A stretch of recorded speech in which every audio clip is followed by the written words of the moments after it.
Olá pessoal, tudo bem? Hoje é dia de podcast, nosso 47º podcast, bem pertinho de chegar aí um ano de podcast.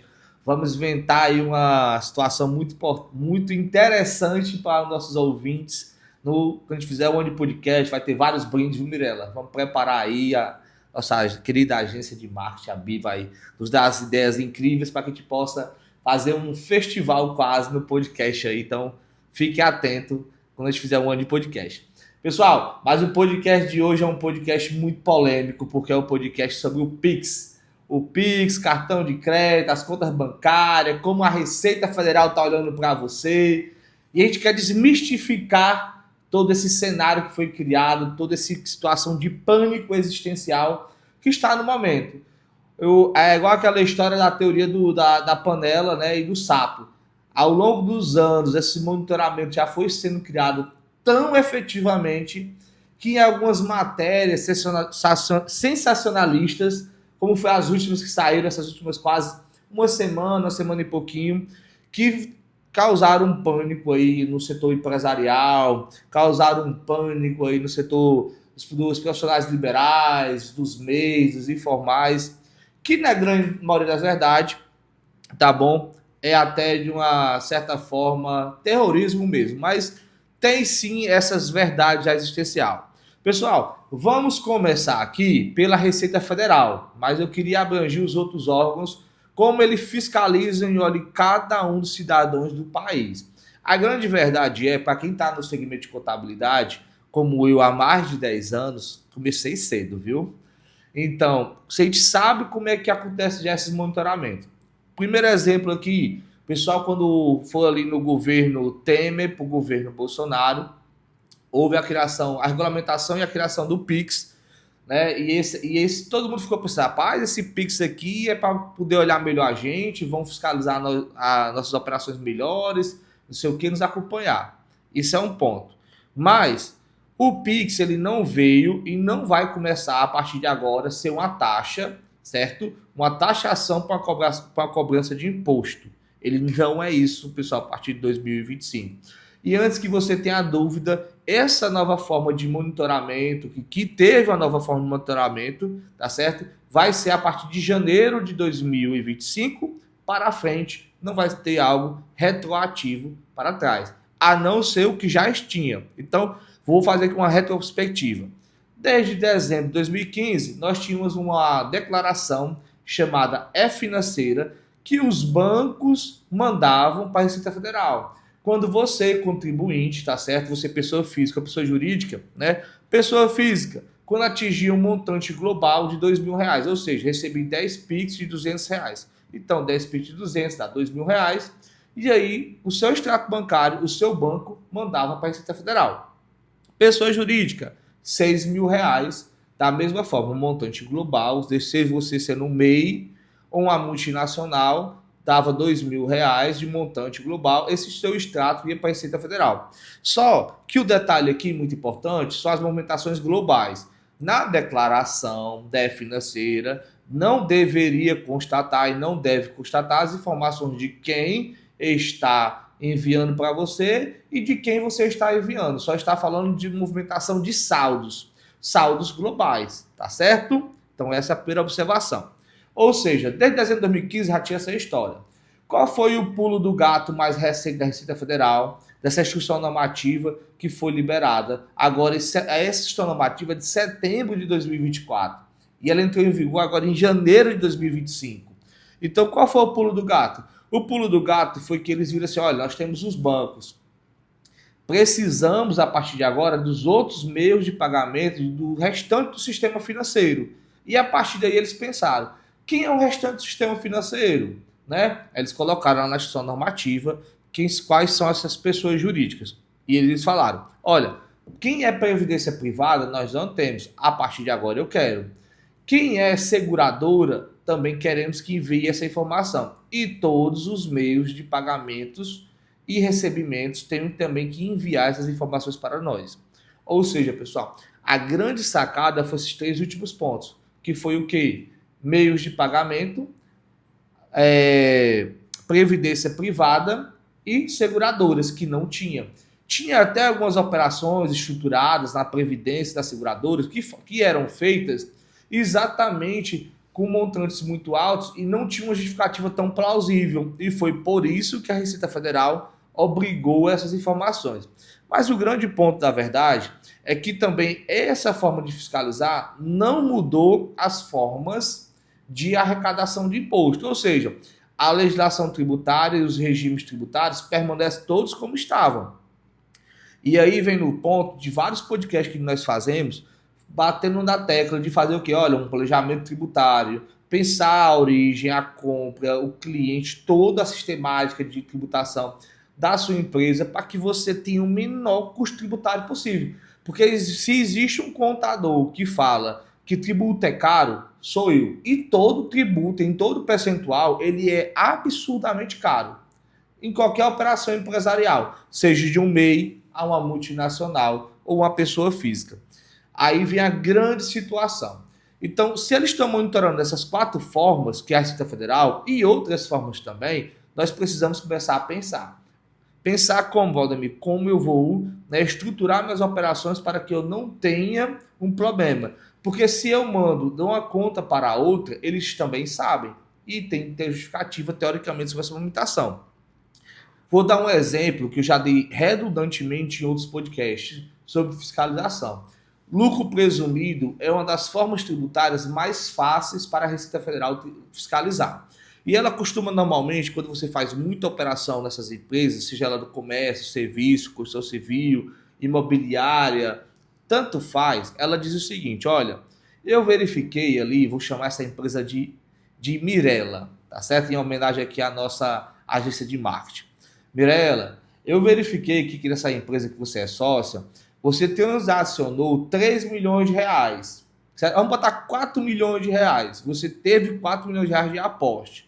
A comunicada da Receita Federal vem desta forma que eu estou falando para você. Eu verifiquei que você transacionou 4 milhões de reais. 1 milhão a cada trimestre. Mas eu constatei que dessas transações que você fez, você declarou 500 mil. Certo? Aqui você declarou 500 mil de nota, declarou 500 mil nas declarações laterais, que você tem CPF Web, aí você tem ISF, aí você tem a questão do SPED de contribuição, do SPED contábil e outras declarações que você informa. Você declarou isso aqui. O que representa esses outros 500 mil em cada trimestre que você não declarou? Pois eu verifiquei que nas suas operações financeiras, você não teve nem obtenção de empréstimo e esses recursos não é de natureza da sua pessoa física aportando na sua pessoa jurídica. Só pode ser o quê, pessoal? Isso só pode ser receita não declarada? É óbvio que só pode ser isso. Mas pode ser também outra situação, que a Mirella é casada e aí ela pede um dinheiro emprestado ao seu marido e o marido aportou diretamente na empresa? Pode ser? Pode. Mas ela precisa fazer um instrumento que legalize essa operação para que ela possa defender e justificar junto ao órgão. Isso é possível de ser uma defesa. Mas não pode ser do Valdemir, que o Valdemir é cliente da Mirella, né? E aí o Valdemir fica botando, ele pagando 500 mil a cada trimestre a Mirella. Aí Mirella vai chegar a esse valor, se Deus quiser, viu? E aí a gente vai lá, como é que vai justificar isso aí? O Valdemir não tem motivo para estar aportando dinheiro lá, né? Então tem que ter a justificativa plausível. E isso é de uma das formas que já vinha, ó. Então, não vamos se iludir pensando que esse jogo começou agora. Nós precisamos entender as operações e seus impactos em cadeia e buscar uma melhor estruturação para que a gente pague o mínimo de imposto possível, porque isso é a grande verdade. Aí, agora, recente a minha esposa, ela foi comprar na padaria e ela ia pagar no Pix. Tá? Não, nós não recebemos Pix. Porque o Pix agora taxa. E aí, nós precisamos ter responsabilidade, nós precisamos ter coragem para poder explicar essas pessoas para que a gente não faça um impacto em cadeia global dentro do nosso país. Porque a economia do pequeno e médio empresário, pessoal, é muito grande no Brasil. Se você toca o terror nesse pessoal, esses micro e pequenos empresários se apavoram, nós vamos perder grande parte da nossa economia, principalmente das pessoas que geram emprego. Então não façam esse tipo de covardia. tá certo? Então eu aconselho o quê? Se você ainda estiver na maneira informal, formalize o seu negócio, busque a melhor opção tributária, busque quais são os caminhos para que você não pague esse tanto de imposto que vai ser na sua pessoa física, porque a pior tributação, isso até é lastimável falar, a pior tributação é da pessoa física. Você paga em média ali, até se você tem um salário aproximadamente de 7, 8 mil reais, você vai pagar algo em torno de uns 900 reais por mês de INSS, se você tiver no teto, mais 27,5 de imposto de renda pessoa física, e se for como autônomo prestador de serviço, você ainda vai ter o ISS, né? Então, assim, é caro demais ser pessoa física, ser um profissional liberal pessoa física. Então, é muito melhor ser uma pessoa jurídica e buscar todos os benefícios que uma pessoa jurídica pode te dar nas operações, seja na busca de um empréstimo, numa segurança jurídica, numa menor tributação, em todas essas observações. Então, aqui, esse conselho vai muito para quem é profissional liberal ou até mesmo aquelas pessoas que são ambulantes, o tio da pipoca, o tio do coco, e essa galera que realmente, graças a Deus, consegue movimentar um bom dinheiro aí e gerar uma boa economia para o país, porque esse pessoal, de fato, de base, que gera a nossa economia, a circulação de dinheiro dentro das nossas empresas e do nosso país. Então, tem dúvida? Pode comentar aqui outras situações que eu vejo muito pessoal comentando por aí também, né? Que a gente tenta acalmar, explicar e mostrar o melhor caminho para que você possa prosseguir. Já nós temos também um grande comunicado referente à questão do cartão de crédito. Cartão de crédito, pessoal, já vem a Decred, já existe há muitos e muitos anos, que são as declarações de informações das operadoras de cartão de crédito, certo? Isso já vem sendo processado há muitos anos. E se você é do comércio, se você é do comércio ou da indústria e recebe medida de cartão de crédito, as secretarias de fazendas de todo o Brasil já têm essa informação. Eu desconheço algumas secretarias das 27 unidades da federação que não têm essa informação. Ceará, São Paulo, Rio de Janeiro, tantos outros estados têm essas informações nos seus bancos de dados, pois já são disponibilizados para, tá certo? Para a Secretaria de Fazenda, pelas operadoras de cartão de crédito. E aí, tem muita gente que ainda busca outras plataformas e outras maneiras de fazer ali uma sonegação fiscal. Pessoal, eu sei que a tributação é muito agressiva no Brasil, mas não vale a pena. Porque eu digo assim, olha, se você for pego, vai ter multa, juros e um auto de infração. Que se você for do Ceará, né, eu desconheço a grande maioria dos estados dessa punição. Mas aqui no Ceará ainda tem uma punição que equivale ao valor total não declarado. Ah, Valdemir, mas tem um desconto. Tem um desconto. Qualquer hora esse desconto pode sair. Se esse desconto sair, você vai pagar mais de imposto, juros e multa de infração, muito mais caro do que o valor que você se esqueceu de declarar. E aí, pessoal, eu falo se esquecer porque é uma bem da verdade. O que acontece? Você imagina um micro pequeno empresário, você imagina uma empresa de 50 mil ali por mês de faturamento. O que acontece? O cara compra, vende, atende cliente, faz o Instagram, faz as redes sociais, movimenta a conta bancária, contrata funcionário, paga funcionário, demite, faz tudo. Rapaz, tu acha que o cara não vai esquecer de alguma coisa? Tu acha que ele não vai esquecer de emitir um documento fiscal? Tu acha que ele não pode esquecer de mandar algo para a contabilidade? Claro que pode, né? Mas existe também os de má fé, que é a pequena minoria que é irrelevante nesse processo. Isso é um fato, mas a gente precisa buscar ter essa coerência e ter essa inteligência emocional e financeira para que você não lese a sua empresa e você não perca seu processo. Porque você está no Brasil e no Brasil o jogo é esse. E nós precisamos jogar para vencer, não para perder. Pronto. Então esse aqui já é mais um ponto sobre a operação de cartão de crédito. Aí a grande situação, as pessoas me colocam muito assim, Valdemir, mas se eu não atingir os 5 mil reais agora, que é 5 mil reais pessoa física e 15 mil reais pessoa jurídica, não vai mandar minha declaração? Aí, no semestre, não. Mas quando for consolidar um anual, se em algum desses meses você totalizar, esse montante vai ser enviado, sim, para a Receita Federal, não só daquele mês, mas de todos os meses que você teve movimentação financeira. É a verdade, é o jogo atual do país e nós precisamos realmente entender. Então nós temos aí as opções, qual? Ficar como pessoa física e encarar essa tributação que eu acabei de exemplificar, que é o ISS, que pode ser de 2% a 5%, ou pode ser um ISS fixo, se você for profissional liberal, tá bom? Ou você vai aí também ter mais o INSS, que se você estiver recebendo algo em torno de R$ 7.000, você vai pegar aí uns 11% e vai dar aproximadamente uns R$ 900 de INSS, mais 27,5% de imposto de renda, né? Que é um absurdo completo, mas é o que está na legislação. E você tem as outras 4 maneiras, que é o quê? Virar empresa. E virando empresa você pode ser, na verdade vai ser 5, né? Você pode ser um MEI, microempreendedor individual, podendo faturar até 81 mil ano, né? Ou proporcionalmente R$ 6.750 e pagar uma taxazinha de 5% do valor do salário mínimo. Ou você pode ser do Simples Nacional, que o pessoal fala, rapaz, o Simples é simples. Só se for para você, que para o restante da humanidade ele continua complexo. Lucro presumido, que lucro presumido é mais fácil que o Simples, na grande maioria das vezes, e as pessoas acham que não, né? Lucro arbitrário, que o pessoal se esquece muito desse regime tributário, mas ele tem uma finalidade para um público específico. E o último, que é a moda da vez, ser lucro real. Existem essas opções e as maneiras de tributar dentro dessas opções, que eu não vou explicar cada um aqui, senão o podcast vai virar um mês, não vai ser um podcast de 1 hora, e nós não queremos isso, né?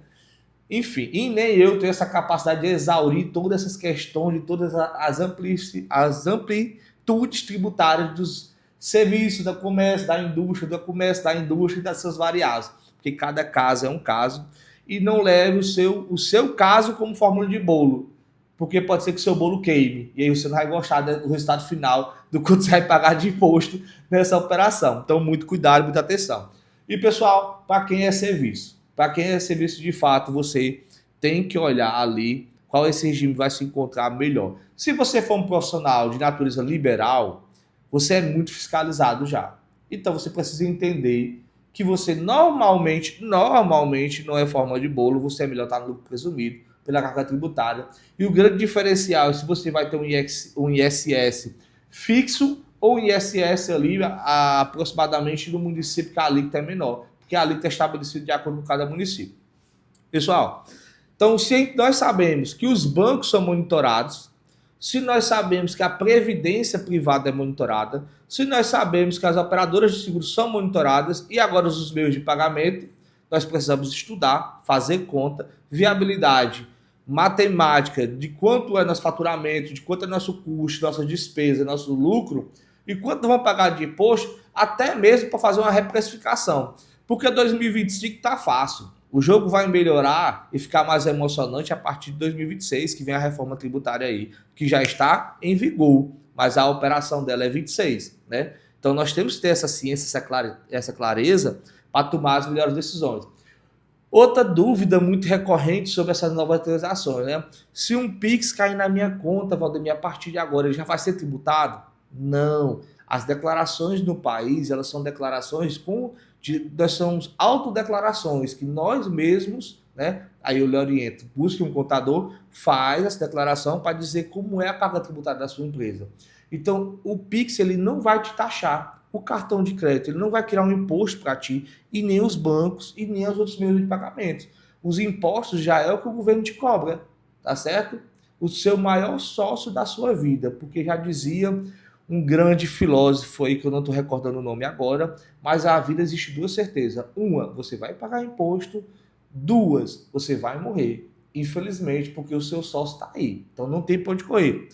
Então, pessoal, esses são os pontos, tá certo? Os principais, que nós precisamos ter atenção e saber, de fato, ali, como a gente vai caminhar, percorrer e fazer o nosso planejamento tributário e financeiro, porque tributo é dinheiro a menos no seu bolso e dinheiro a mais no bolso aí do Estado. E apenas para fazer mais um fator histórico, para que você possa pensar e refletir, nós tivemos uma revolta, né? A revolta do Quinto, que foi chamada Revolta do Quinto dos Infernos, até fazendo alusão quando nós éramos colônia de Portugal.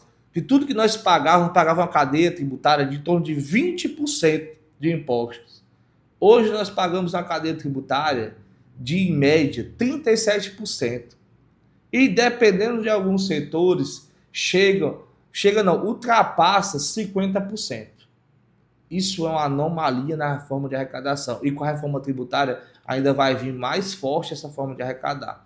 Ou seja, cabe a gente também nesse podcast pensar um pouco, né? E não é isolado, e uma consciência que eu tenho feito muito ao setor produtivo, que o setor político é fundamental para a gente, porque quem cria nossa legislação, quem nos fiscaliza, quem nos cobra os impostos são os políticos que elegemos ali, né? Você pode dizer que a Receita Federal, que a Cefaz, que a Cefim, mas de fato é os políticos.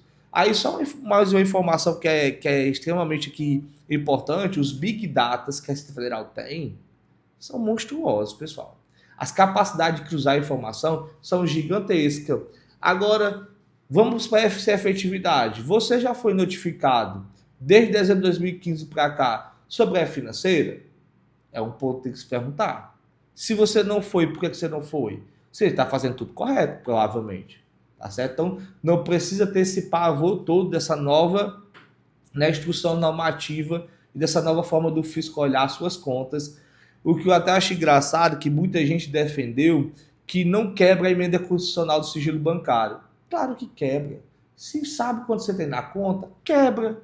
Porque a Secretaria da Fazenda ela já tem tantos meios de fiscalizar, ela fiscaliza na compra da mercadoria, ela fiscaliza nos postos de fiscalização, ela fiscaliza na venda, nos itens, nos bancos de notas fiscais, que o Banco de Nota Fiscal é nacional.